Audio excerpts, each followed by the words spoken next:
What is up mga kaibigan, nandyan na nga ang leaks ng JJK chapter 262 at wala nang paligoy-ligoy pa, diretso na tayo sa laban ni Sukuna at Yojo.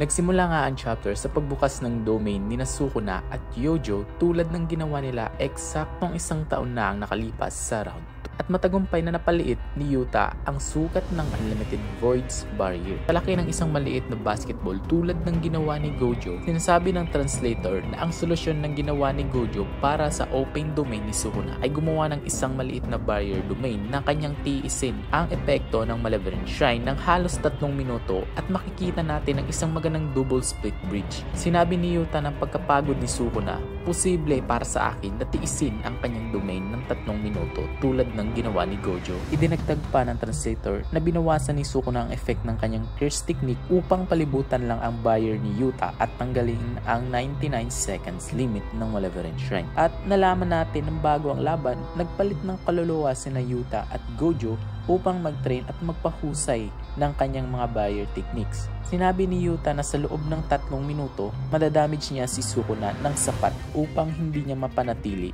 ang Malevolent Shrine. Sinabi rin ni Sukuna na sisirain niya ang Infinite Void sa loob ng 3 minuto at palalawakin ang kanyang domain upang tuluyan ng patayin ang lahat. Sinubukan ni Yuta na hilain si Sukuna gamit ang blue pero bigla ang binawasan ni Sukuna ang distansya. Binalot ni Sukuna ang kanyang naputol na mga braso para hawakan si Yuta at pinatamaan siya ng suntok sa mukha. Nagtataka si Yuta kung paano nagawa ni Sukuna ang atake at napagtanto na kasabay ng domain expansion, sabay ring ginamit ni Sukuna ang domain amplification upang tumagos sa infinity na nagbibigay daan kay Sukuna na makapag-atake kay Yuta. Dito nga may masamang ngiti si Sukuna habang iniisip na hindi kayang ipaalam ng mga sorcerer ang nangyayari sa loob ng domain sa pamamagitan ng mga crows ni Mei Mei. Nag-switch nga ang eksena at nakita natin si Rika na ganap na nagmanifest at umiiyak at nagluluksa. Tinatawag niya ang pangalan ni Yuta ng paulit-ulit habang mahigpit niyang hinahawakan ang walang buhay na katawan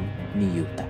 Ang komento ng editor sa dulo ng JJK 262 ay nagsasabing ganap nang nagmamanifest si Rika and sadly nga dyan lang po nagtatapos yung JJK chapter panel. And yes, at doon na nagtatapos ang chapter 262 ng JJK. Pero sad to say, magkakaroon ng 2 weeks break ang manga dahil na rin sa kalagayan nitong si Gege. Kaya't abangan nyo ang mga latest video natin at huwag kalimutang i-hit ang subscribe button at bell button para mas updated ka sa mga newest and latest na i-upload natin. And yun lang, goodbye.